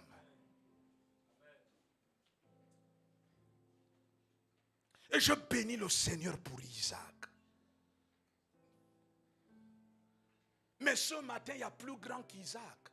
Isaac était le personnage de l'Ancien Testament. Tu es le personnage du Nouveau Testament. La nouvelle alliance est supérieure à l'ancienne. Ça veut donc dire que tu es plus grand qu'Isaac. Marque ton passage. Influence ta génération. Tu peux être au cœur de la corruption et faire comme Noé. Tu n'es pas obligé d'aller vendre ton corps pour une promotion quelconque. Je préfère que l'on te garde là et attendre la bénédiction de l'Éternel. Il n'y a rien d'aussi riche que de savoir que si on est parvenu à ce à quoi on est parvenu, c'est à cause de la grâce de Dieu. Pas quelqu'un qui va vendre son corps là-bas et qui vient faire des actions de grâce. Oh, Dieu m'a béni. Quelle bénédiction.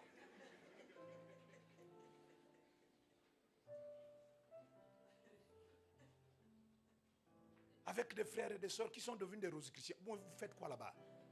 Vous faites quoi là-bas? Vous gagnez quoi? Vous gagnez quoi, les amis? Pourquoi incarnez-vous le mélange? Vous savez, il y a des hommes de Dieu qui aujourd'hui sont obligés de composer avec des moyens artificiels. Mais on n'en a pas besoin. Je regrette, on n'en a pas besoin. Docteur, on n'en a pas besoin, mon fils. Et vous savez, ça devient la condition sine qua non dans notre pays. Mon petit beau-frère, qui devait contracter un contrat quelque part, on lui a dit que pour que tu puisses l'obtenir, il faut apposer ta signature quelque part, mon Dieu. Où va le pays? Et Dieu a besoin de l'église qui doit être la lumière du monde, le sel de la terre, une église qui est prête à payer le prix. L'église est restée silencieuse. Un petit pays comme le Gabon, avec autant de comportements qui attirent la colère de Dieu. Mais louange soit rendue au Seigneur, parce que l'épaisseur des ténèbres en appelle à la lumière. Car les ténèbres ne régneront pas à toujours. Ce pays appartient à l'Éternel. Aussi longtemps qu'il y a un reste qui fléchit les genoux, qui n'a pas plié les chines devant Baal, je crois que Dieu entendra leurs cris. Car notre Rédempteur est vivant et il se lèvera au temps qu'il a fixé. Ton Rédempteur est vivant.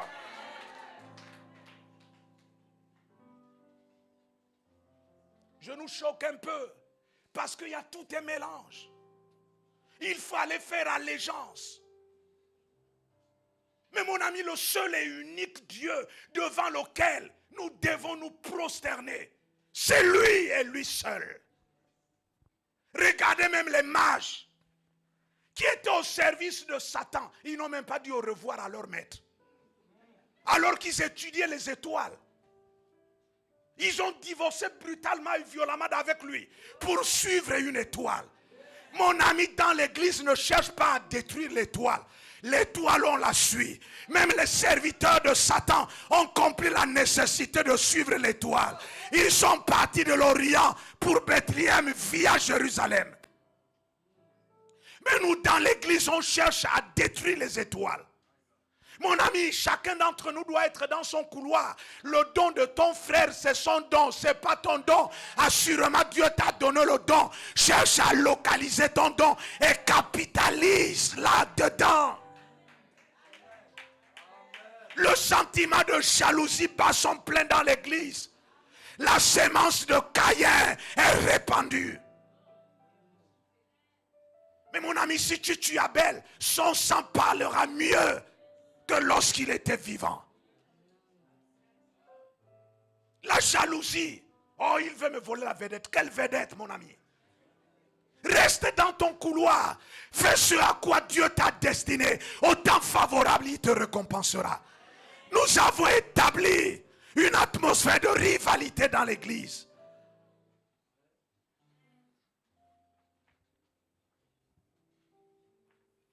Nous sommes différents les uns des autres. Vous regardez ma femme. Nous n'avons pas la même taille. Elle écoute, moi je suis... Et ça crée une harmonie. Imaginez un seul instant si on avait la même taille. Ça traduirait un semblant de rivalité. Mais comme elle est courte.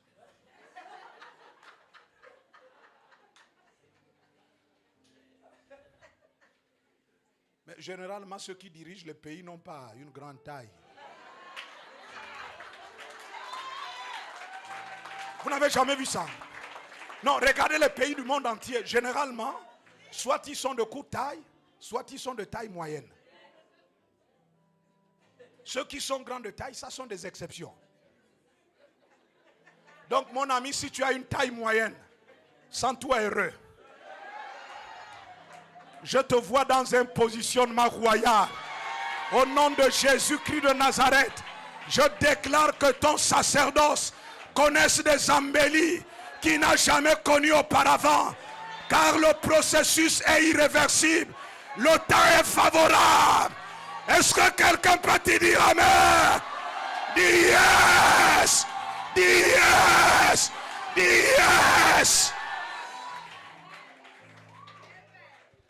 Ne limite jamais Dieu dans ta vie. Oh mon ami, les 100 jours que vous avez passés là, il y a des choses incroyables qui vont se produire. Des choses incroyables. Les bénédictions que vous allez expérimenter seront un scandale. Vous savez, je bénis le Seigneur que Dieu ait fait du Gabon un petit pays.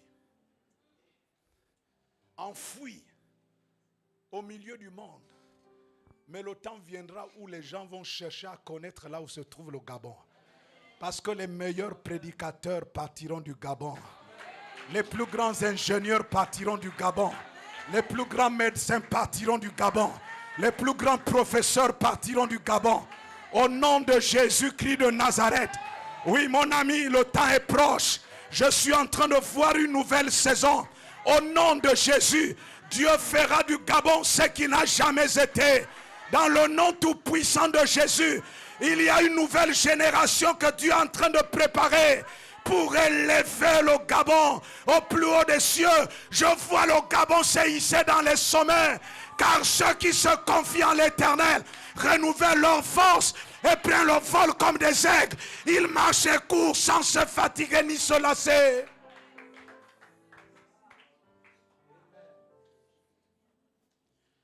Oh Isaac, il était un signe en son temps. Toi aussi sois un signe. Sois un phénomène remarquable. On peut faire cela à tout le monde sauf à toi. Parce que tu es particulier, tu es singulier. Tu n'es pas prêt à vendre ta dignité pour des choses terrestres. Garde ta dignité. Garde ta dignité. Je me souviens de cet homme qui prie dans une église. À l'époque, il était à Béthanie. Je ne sais pas ce qu'il est devenu. Il était professeur du côté de Franceville. Il avait été mandaté pour présenter des civilités au gouverneur de l'époque. Et il a fait avec autant de maestria.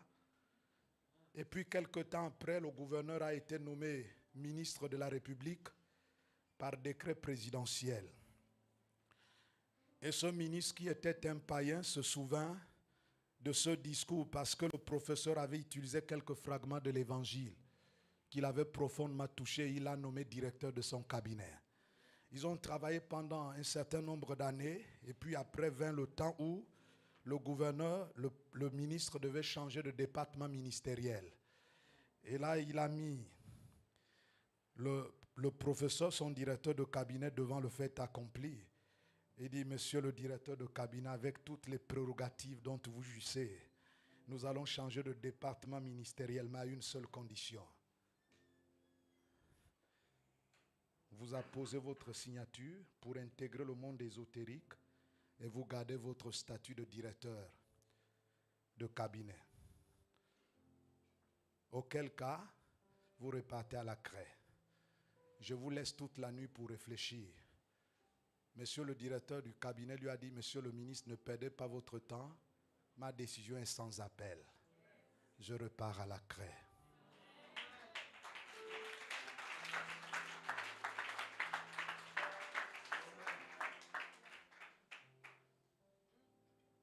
Aux yeux du monde, cet homme aurait beaucoup perdu. Mais aux yeux du royaume, Dieu a reçu tous les honneurs. N'oublions pas que la terre est notre pays d'accueil. Et non pas notre pays d'origine. C'est le ciel.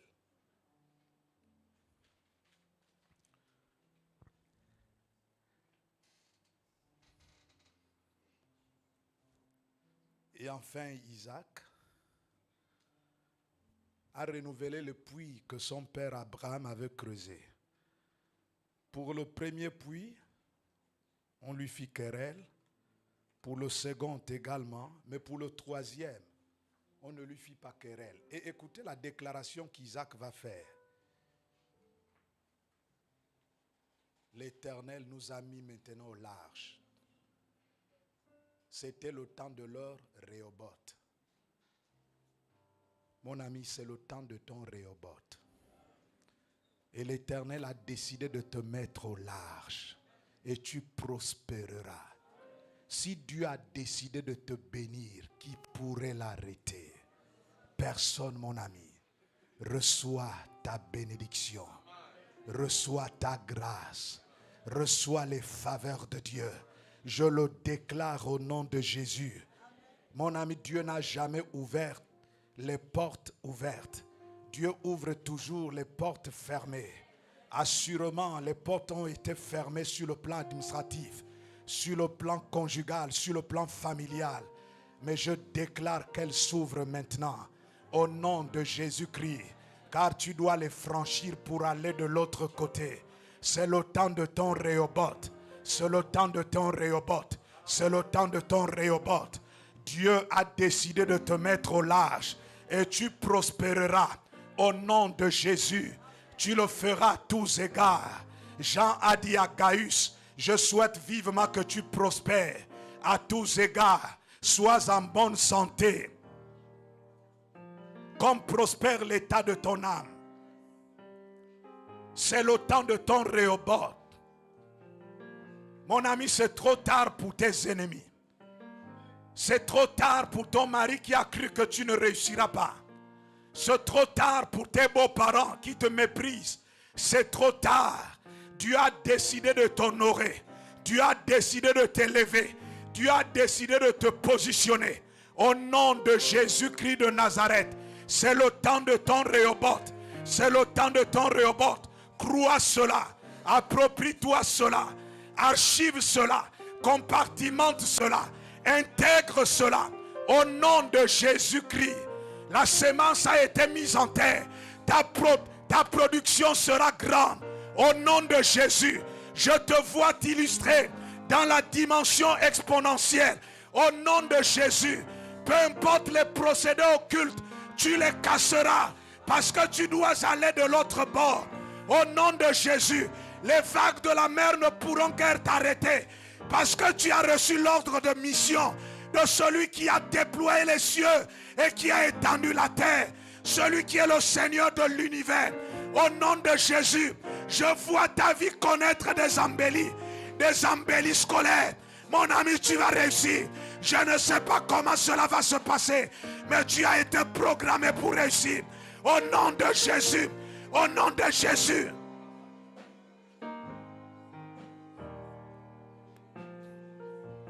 Au nom de Jésus. Tu réussiras. Tu iras le plus loin possible. Dieu te glorifiera. Parce que cela fait partie de son plan de salut pour toi. Au nom de l'Éternel. Alléluia. Les chaînes se brisent. Les liens se rompent. Ce cri de victoire renverse les tombes. Au nom de Jésus, L'Éternel a dit à Ézéchiel qu'il ira chercher la fille des Israélites là où elle a été enfermée. Il brisera la dalle et il les rétablira dans leur pays. Sois rétabli dans ton pays. Que ta santé soit restaurée. Au nom de Jésus, je déclare que ta vie change. Que ceux qui se sont moqués de toi soient dans la désolation et la confusion de te voir dans une nouvelle dimension. Au nom de Jésus, tu scrutes de nouveaux horizons. Alléluia. Gloire. Gloire. Gloire. Isaac a réussi. Tu réussiras. Abraham a réussi. Tu réussiras. Joseph a réussi. Toi également tu réussiras. Au nom de Jésus, que les difficultés par lesquelles tu passes ne viennent guère obscurcir ton esprit, mais bien au contraire, elles doivent illuminer les yeux de ton cœur. Alléluia. Merci Seigneur. Nous allons terminer par cette proclamation.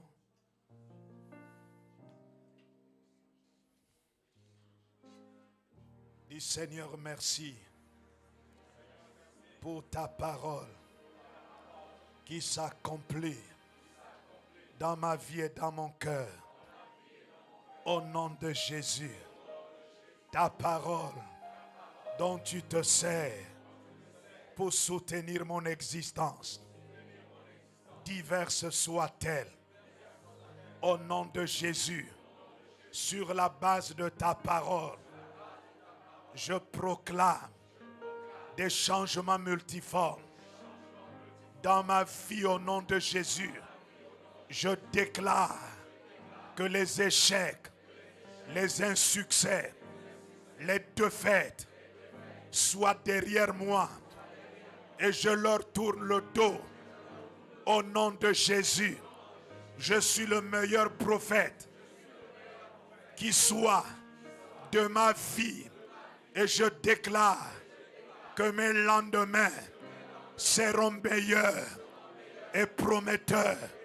Au nom de Jésus, je déclare que mon avenir sera glorieux. J'atteindrai les buts pour lesquels tu m'as établi sur la terre. Au nom de Jésus, je maudis tous les obstacles, toutes les barrières. Je déclare la dislocation des forteresses. Au nom de Jésus, tu m'as établi plus que vainqueur. Je suis un champion. Je suis un acteur.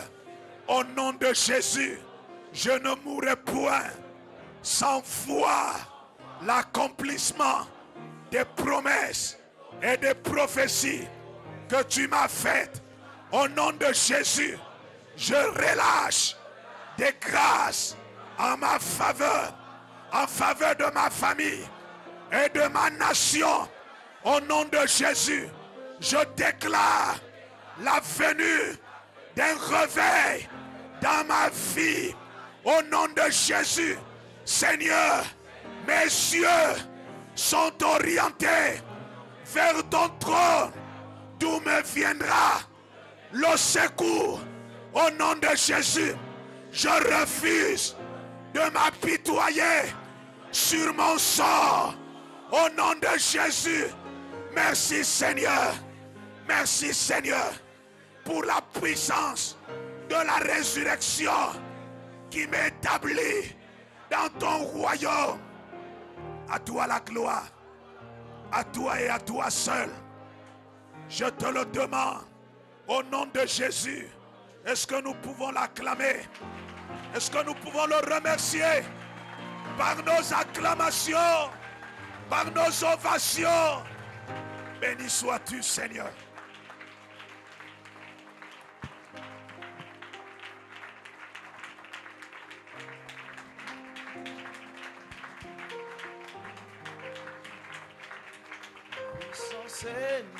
Alléluia. Continue à prier, à déclarer. Déclare que tout ce que Dieu t'a dit pendant ces 100 jours de gloire, il n'y aura aucune limitation. Il n'y aura aucune limitation. Je refuse les limites de l'attente. Dieu étend les cordages de ma vie et de ma maison. Je regarde le ciel à partir de maintenant. Élève ta voix et déclare toutes ces choses. Que le doute n'arrive jamais. Je déclare que je suis quelqu'un d'extraordinaire. Je déclare que je ne suis plus un homme ordinaire. Je rentre dans la folie de la foi et je crois à l'accomplissement de tout ce que tu as dit. Au nom de Jésus, je refuse des limites. Je refuse les limitations. Je crois à l'extraordinaire. Je crois aux miracles. Je crois aux choses impossibles. Je crois à ta main. Je crois que tu as accompli ce que ta bouche a dit. Tu n'étais pas obligé de le dire, mais tu l'as dit. Et tu l'as dit en ma faveur. Je crois que cela s'accomplira. Je crois que dans ce temps de crise, Seigneur, c'est un temps pour me lever. Je crois.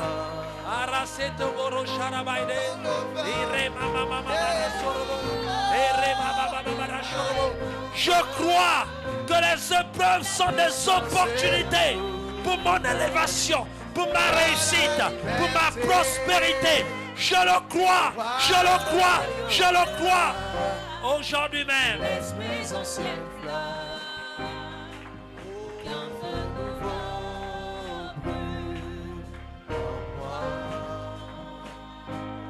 Un vin nouveau dans ma vie. Quand le vin est nouveau, la puissance est nouvelle.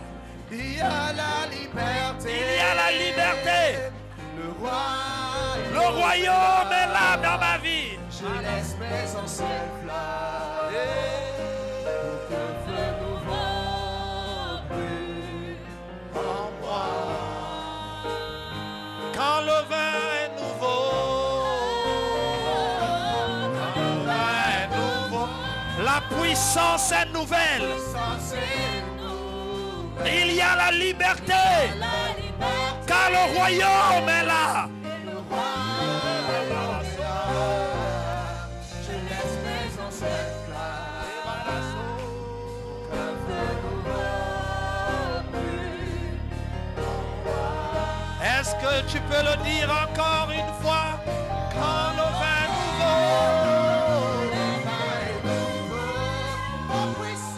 la puissance est.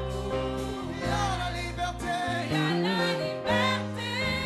Le royaume est là.